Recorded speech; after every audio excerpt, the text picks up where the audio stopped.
तो आज हम लोग क्रोमोसोम्स के बारे में पढ़ेंगे। बहुत इंपॉर्टेंट टॉपिक है ये, और इसीलिए इसको हमने पीडीएफ के फॉर्म में आपको पढ़ाना उचित समझा है। तो यहाँ पे बेसिकली इसको आपको समझने की ज़रूरत है क्रोमोसोम्स को। देखिए, सबसे पहली बात यह है कि क्रोमोसोम जो है वो कहाँ पाया जाता है? न्यूक्लियस के अंदर पाया जाता है। न्यूक्लियस, जैसा कि हमको मालूम है कि एक specialised double membrane bound organelle है जिसके अंदर सारी जेनेटिक इंफॉर्मेशन प्रेजेंट रहती है। न्यूक्लियस का डिटेल स्ट्रक्चर जब हमने आपको बताया था तो उसमें बताया था कि इसमें 5 पार्ट्स होते हैं, जो कि nuclear envelope, nucleoplasm, nuclear matrix, chromatin और न्यूक्लियोलस। अब ये जो क्रोमैटिन वाला हिस्सा होता है, यही हेरेडिटरी डीएनए प्रोटीन का कॉम्प्लेक्स तैयार करता है। अब जब प्रोफेज होती है न्यूक्लियर डिवीजन में, तो यही क्रोमैटिन फाइबर जो है वो कंडेंस हो जाते हैं, और जिसकी वजह से एक definite number of thread like structure बनते हैं जिनको हम क्रोमोसोम्स कहते हैं। तो क्रोमोसोम्स बेसिकली किस चीज के बने होते हैं? डीएनए और प्रोटीन के, और इन्हीं को हम हेरेडिटरी व्हीकल कहते हैं, जिससे इनका काम बेसिकली होता क्या है? They store and transmit coded information contained in DNA in the form of linear sequences of bases A, T, C and G. जाहिर सी बात है, डीएनए का सीक्वेंस जो होता है वो इन्हीं बेसिस के सीक्वेंस के द्वारा डिटरमाइन किया जाता है। अब ये जो टर्म क्रोमोसोम है, ये कहाँ से आ रहा है? ये आता है फ्रॉम ग्रीक वर्ड जिसका मतलब है क्रोमा, या क्रोमा का मतलब है कलर, और सोमा का मतलब बॉडी। तो क्रोमोसोम यानी कि कलर्ड बॉडीज। अब साइंटिस्ट ने इसको ऐसा नाम इसलिए दिया क्योंकि ये क्रोमोसोम्स जो होते हैं, they are strongly stained by some colourful dyes which are used in research. यानी कि इसको कलर करना रिलेटिवली इजी है और अच्छे से ये कलर ले लेते हैं। अब अगर डिस्कवरी ऑफ क्रोमोसोम्स की हम बात करें, तो क्रोमोसोम्स जो है, they were observed in plant cell by Karl Wilhelm von Nageli. सिर्फ आप नेजेलाई भी याद करेंगे तो कोई दिक्कत नहीं है। इन 1842। उसके बाद जर्मन एम्ब्रियोलॉजिस्ट थे वॉल्टर फ्लेमिंग। इन्होंने 1882 में क्रोमोसोम्स को ऑब्जर्व किया। कहाँ पे? In rapidly dividing cells of salamander larvae. ठीक है, तो जरा इस डायग्राम पे अगर एक नजर डालें क्रोमोसोम विद इन न्यूक्लियस में, तो न्यूक्लियस के अंदर ये क्रोमोसोम है, और इसको अगर एनलार्ज करके इसको माइक्रोस्कोपिक ऑब्जर्वेशन इसका किया जाए तो यहाँ पे हमको क्रोमोसोम का स्ट्रक्चर ये साफ साफ नजर आ रहा है। This is the entire chromosome. ठीक है, अब अगला सब टॉपिक ये है, देखते हैं कि how many chromosomes are there in a cell. तो देखिए, क्रोमोसोम की संख्या जो है वो वैरी कर सकती है, that depends on the type of cell. तो लेकिन किसी एक स्पीशीज के लिए क्रोमोसोम्स की संख्या फिक्स रहती है, यानी कि यहाँ पे जो number is fixed in all individuals of a species. किसी एक स्पीशीज के सभी मेंबर्स में सेम नंबर ऑफ क्रोमोसोम्स ही होंगे। तो जैसे कि ह्यूमन सेल की अगर हम बात करें तो यहाँ पे 46 क्रोमोसोम्स हैं, जिसमें 22 ऑटोसोमल पेयर्स हैं और 2 सेक्स क्रोमोसोम्स हैं, एक्स एक्स फीमेल्स के लिए और एक्स वाई मेल्स के लिए। गैमीट्स को अगर हम छोड़ दें तो ह्यूमन बॉडी में जितनी भी सेल हैं वो डिप्लॉयड होती हैं। इसका मतलब कि उनके पास 2 आइडेंटिकल कॉपी होती है हर एक क्रोमोसोम की। गैमीट्स जो होते हैं वो हैप्लॉयड होते हैं, इसीलिए इनके पास सिंगल कॉपी होती है हर एक 23 क्रोमोसोम की। अच्छा, सेल डिवीजन के पहले क्या होता है कि हर एक होमोलॉग जो है वो रेप्लिकेट करता है, जिससे 2 आइडेंटिकल सिस्टर क्रोमैटिड्स ज्वाइन करते हैं सेंट्रोमियर पे। जैसे यहाँ पे अगर आप इमेज में देखें तो यहाँ पे सेंट्रोमियर है, और इसी सेंट्रोमियर वाले इलाके में ये एक क्रोमैटिड और ये दूसरा क्रोमैटिड जो है ये ज्वाइन कर रहा है। ये पूरा का पूरा ये यहाँ पे जो हमने बनाया है इस तरह से, ये एक क्रोमैटिड कहलाता है। ठीक, और इस एक क्रोमैटिड का ये वाला जो हिस्सा है इसको हम आर्म कहते हैं। दिस इज आर्म, जो आधा हिस्सा है क्रोमैटिड का, ये बात ध्यान रखिएगा। और ये पूरा का पूरा यहां से लेके यहां तक, this will be called a chromatid. ये चीज आपको ध्यान रखनी है। तो नेक्स्ट अगर हम स्ट्रक्चर और कंपोजिशन ऑफ क्रोमोसोम की बात करें, तो देखिए, क्रोमोसोम का स्ट्रक्चर जो है वो थ्रेड लाइक होता है और न्यूक्लियस के अंदर पाए जाते हैं, ये हमको मालूम है पहले से ही। जो कॉन्स्ट्रिक्टेड रीजन होता है क्रोमोसोम का, उसको हम सेंट्रोमियर कहते हैं। जैसे कि अगर हम सिर्फ सिंपली यहाँ पे डायग्राम पे ही आ जाएं थोड़ा सा, अगर डायग्राम को और हम जूम आउट करें, जूम इन करें, तो स्ट्रक्चर ऑफ क्रोमोसोम में आप समझने की कोशिश करिए कि ये यहाँ से लेके और यहाँ तक ये जो पूरा रन कर रहा है, दिस इज वन क्रोमेटिड। इसी तरह से ये बगल वाला, ये दूसरा क्रोमेटिड हो जाएगा।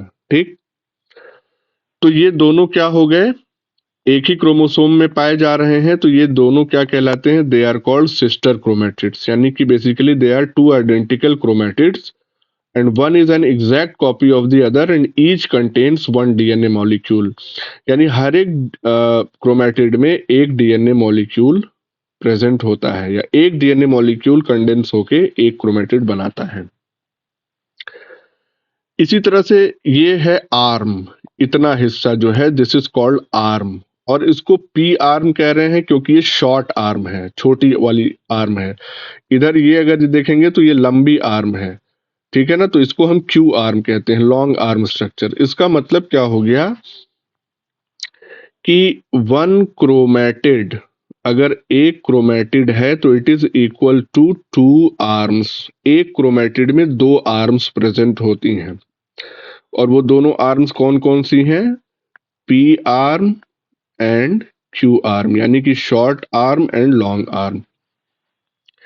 इसी तरह से ये जो सेंटर वाला हिस्सा होता है ये सेंट्रोमियर कहलाता है, ये कंस्ट्रिक्टेड पॉइंट है क्रोमोसोम का। और ये जो एंड वाले पोर्शंस होते हैं क्रोमोसोम के, these they are called as telomeres, end of the chromosomes.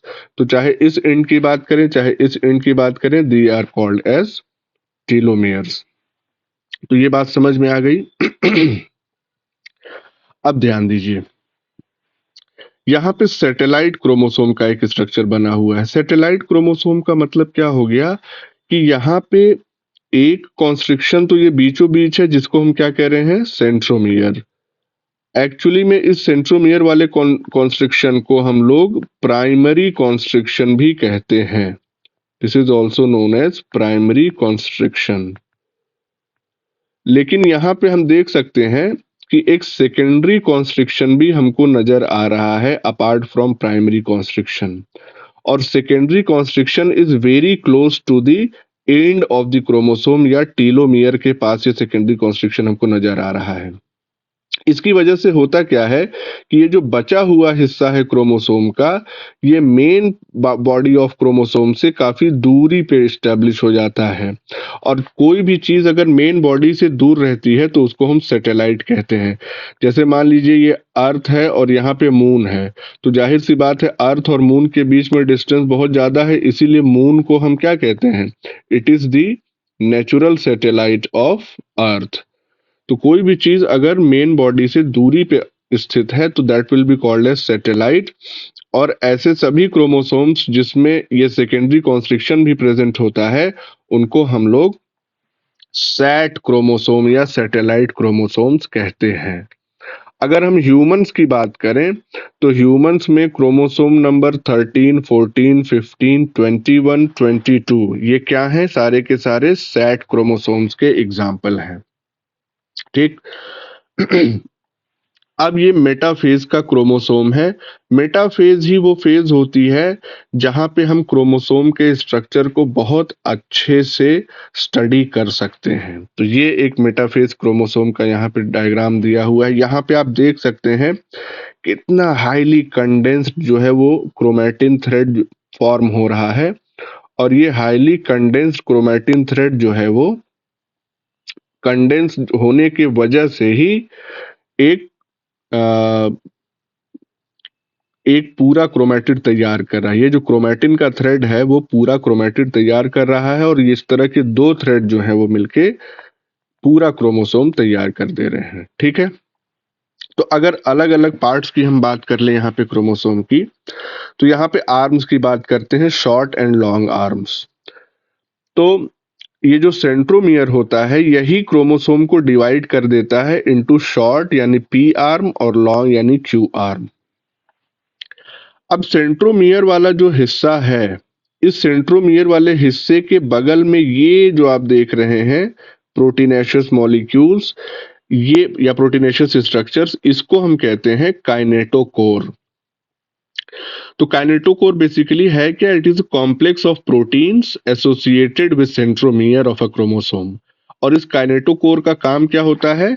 Microtubule के ये जो स्पिंडल्स फाइबर्स आ रहे हैं, इससे अटैच होने का काम जो है यही काइनेटोकोर करता है। तो यहाँ पे देखिए, during cell division microtubules of the spindle attach with the kinetochore.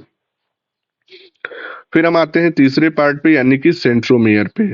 तो ये जो सेंट्रोमियर रीजन ऑफ क्रोमोसोम है, ये लगभग 220 न्यूक्लियोटाइड लंबा होता है। इसमें हाईली रिपीटेड डीएनए सीक्वेंसेस होते हैं और इसका काम क्या होता है? सिस्टर क्रोमेटिड्स को आपस में जोड़े रखना। ठीक।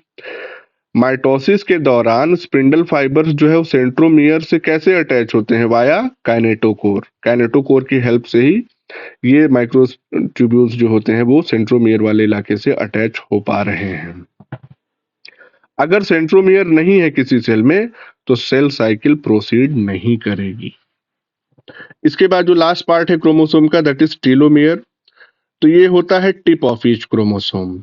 इसमें बेसिकली क्या होते हैं? टैंडम डीएनए होते हैं। Tandem DNA repeats known as telomere. Tandem DNA repeats का मतलब क्या हो गया? जैसे मान लीजिए AATCG, फिर AATCG, फिर से AATCG।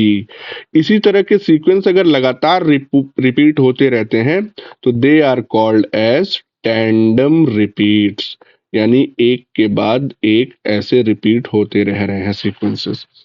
तो टीलोमियर वाले पोर्शन में यही टैंडम रिपीट्स प्रेजेंट होते हैं। और ये टीलोमियर वाला पोर्शन जो है, it is important for ceiling end of chromosomes. Chromosomes के आखिरी हिस्सों को सील करने के लिए ये टीलोमियर वाला हिस्सा बहुत रिस्पॉन्सिबल होता है to maintain stability and integrity. अब टेलोमियर का जो साइज है, it is maintained by an enzyme known as telomerase. बहुत इंपॉर्टेंट एंजाइम होता है, क्योंकि हर बार सेल डिवीजन के दौरान कुछ ना कुछ हिस्सा यहाँ से लॉस होता जाता है, यानी कि टेलोमियर्स की शॉर्टनिंग होती जाती है। और इसी की वजह से होता क्या है? सेल डेथ होती है या एजिंग की प्रोसेस होती है। तो इसके बाद का हम लोग पोर्शन नेक्स्ट वीडियो में पढ़ेंगे।